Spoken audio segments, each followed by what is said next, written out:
Matric व inter pass विद्यार्थियों को अपने करियर का सिलेक्शन कैसे करना चाहिए आपकी नज़रों में? देखिए, हमारे बिहार में जो होता है एक पारंपरिक सिस्टम बन गया। जो भी हमारे यहाँ मैट्रिक पास करते हैं विद्यार्थी, उनको साइंस में एडमिशन लेना ही लेना है।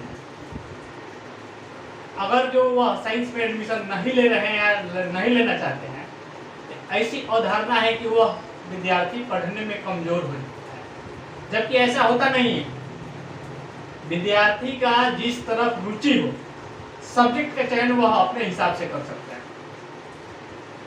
इंटर के बाद प्रायः क्या होता है कि हो रहा है, अभी जो भी वैकेंसी आ रहा है सरकारी जॉब के लिए, वह लगभग सभी इंटर लेवल के आ रहा है।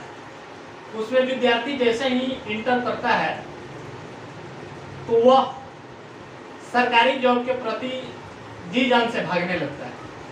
किंतु जो वातावरण हम लोग देख रहे हैं, उस वातावरण में हम लोग यही फील किए हैं कि विद्यार्थी अपने लिए कोई गोल नहीं फिट किया, अपने लिए कोई लक्ष्य बिना निर्धारित किए वह ऐसा ही अंधेरा में भाग रहे हैं, जिसका सबसे बड़ा कारण है कि वे असफल हो जाते हैं। जब तक आप अपने जीवन में कोई फिगर नहीं रखिएगा, कोई गोल नहीं रखिएगा कि आपको जाना कहाँ है, तब तक उसे अचीव करना मुश्किल ही नहीं, नामुमकिन। इसलिए मेरा विद्यार्थियों से आग्रह है कि आप एक गोल फिट कीजिए कि आपको अपने जीवन में करना क्या है। इसलिए मैं उन्हें एक और बिंदु सजेस्ट करूंगा कि हमारे समाज में 10% ऐसे विद्यार्थी होते हैं जो असाधारण होते हैं। उनका कंसंट्रेशन पावर जो होता है बहुत अधिक होता है। इसलिए आज के जो सरकारी नौकरी के लिए ये जो हाई लेवल के कंपटीशन है, उसमें जो असाधारण अपने आप को फील कर रहे हो, वही एकाग्रित होकर के रहे, और जो अपने आप को साधारण फील कर रहे हैं वे विद्यार्थी अपने लिए प्लान बी भी रखें। अगर जो शायद किसी कारण से अगर जो उन्हें सरकारी नौकरी प्राप्त नहीं होता है, उस कंडीशन में प्राइवेट नौकरी में वे बेहतर स्थान प्राप्त कर सकते। छात्रों को कैरियर प्लान में सरकार की जो योजना है स्टूडेंट क्रेडिट कार्ड, वह कितना कारगर है आपकी नजरों में? देखिए, 2017 से पूर्व बिहार के विद्यार्थी जो भी प्रयास करते थे कि बैंक से उन्हें हायर एजुकेशन में किसी भी प्रकार की सहायता मिले, तो वह बहुत प्रयास करने के बाद भी बैंक के चक्कर लगाते रह जाते थे, किंतु उन्हें बैंक से सहायता नहीं मिलता था। किंतु बिहार सरकार के द्वारा इस गंभीर विषय पर 2017 में विचार करते हुए 7 निश्चय योजना में स्टूडेंट क्रेडिट कार्ड को जोड़ा गया। उस समय 2017 में इन्वेस्टमेंट सरकार का था, किंतु जो सहायता है वो बैंक के माध्यम से ही छात्रों को मिलता था। किंतु बैंक अपने पुराने रवैया के अनुसार ही सरकार के गारंटर बनने के बाद भी वह विद्यार्थियों को बहुत परेशान कर रहा था। उस स्थिति में 2018 में बिहार सरकार के द्वारा क्या किया गया कि बैंकों से अपना संबंध तोड़कर DRCC के माध्यम से डायरेक्ट विद्यार्थियों को डॉक्यूमेंट वेरिफिकेशन के साथ साथ सहायता पैसा का भी स्थानांतरण DRCC के माध्यम से ही किया जाता है। एक साधारण छात्र जो गरीब परिवार का होगा, वह टेक्निकल कोर्स करने के लिए जो एडमिशन कराने में अक्षम है, वह इसका लाभ किस प्रकार ले सकता है? देखिए, ऐसा होता है साधारणतः कि बहुत सारे ऐसे कोर्स हैं जिसके लिए सरकार का ये जो प्लान है बिहार स्टूडेंट क्रेडिट कार्ड, उसमें मैक्सिमम 4 लाख तक का ही सहायता मिलता है। लेकिन बहुत सारे ऐसे कोर्स हैं और बहुत सारे ऐसे कॉलेज हैं जो 4 लाख में कोई टेक्निकल कोर्स मुहैया नहीं करा पाते। इस स्थिति में साधारण विद्यार्थी वैसे कोर्स को सिलेक्ट करें जो 4 से 5 लाख के बजट में हो जाए। और बहुत सारे वैसे कॉलेज हैं जो लोकेशन के अनुसार भी डिपेंड करता है कि किस लोकेशन में है। उस लोकेशन में अगर जो कॉलेजों की संख्या अधिक है तो वहाँ जो फी है वो कम हो जाता है।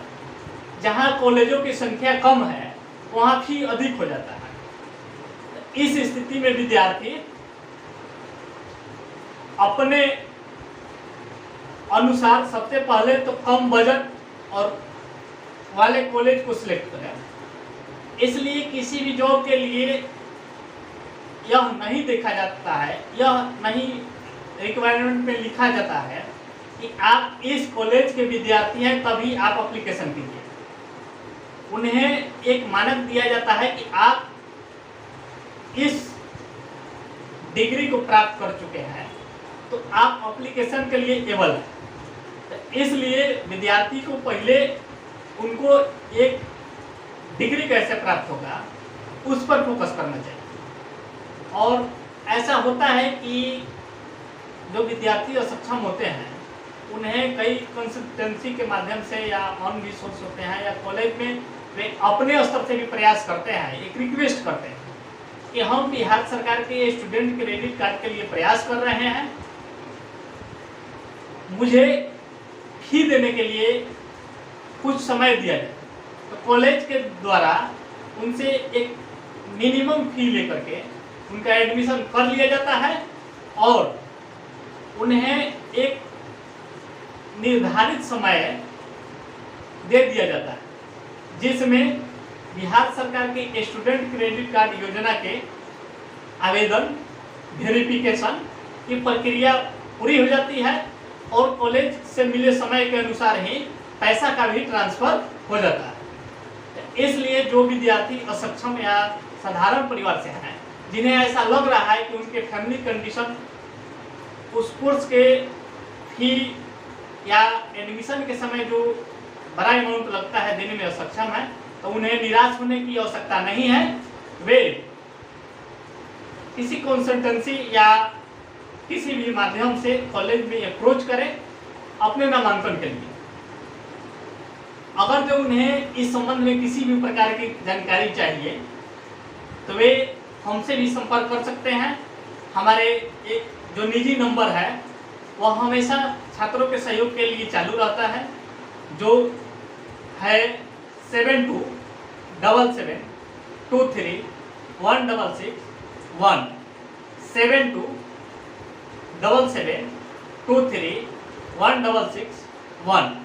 हम हमेशा छात्रों को उनके जो भी टेक्निकल परेशानी होती है जानकारियाँ उन्हें हम मुहैया कराते हैं। आप लोग बिहार स्टूडेंट क्रेडिट कार्ड योजना में छात्रों की अपने स्तर से क्या मदद कर सकते हैं या क्या मदद करते हैं आप लोग? देखिए, विद्यार्थियों को सबसे पहले तो बिहार स्टूडेंट क्रेडिट कार्ड का लाभ उन्हें किस प्रकार से मिलता है यह कंसेप्ट उनका क्लियर नहीं होता है। हम लोग सबसे पहले विद्यार्थियों को स्टूडेंट क्रेडिट कार्ड के आवेदन के लिए आवश्यक क्या डॉक्यूमेंट है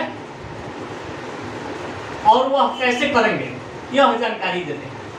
दूसरा पॉइंट जो है एडमिशन में जो परेशानी होती है हम लोग एडमिशन में भी सहयोग करते हैं। इसके बाद अगर DRCC पर कहीं ऐसा शिकायत मिलता है कि DRCC पर जो कर्मचारी होते हैं वह विद्यार्थियों को थोड़ा बहुत परेशान करने लगते, उस कंडीशन में हम लोग उन्हें वरीय पदाधिकारी के पास एप्लीकेशन देने के लिए सलाह करते हैं। जरूरत पड़ने पर हम लोग स्वयं भी वरीय पदाधिकारी के पास संपर्क करते हैं कि हमारे मित्र हैं और वे चाह रहे हैं लोन के लाभ मिले, किंतु डीआरसीसी के द्वारा जो परेशान किया जा रहा है उससे वे निराश होते जा रहे हैं। उस कंडीशन में हम लोग समझ जाइए कि वह लोन उनको किसी भी तरह प्राप्त हो और वे अपनी टेक्निकल या प्रोफेशनल उच्च शैक्षणिक कोर्स से वंचित नहीं हो, उसके लिए हम लोग हर कंडीशन में उनके लिए मददगार साबित होते हैं।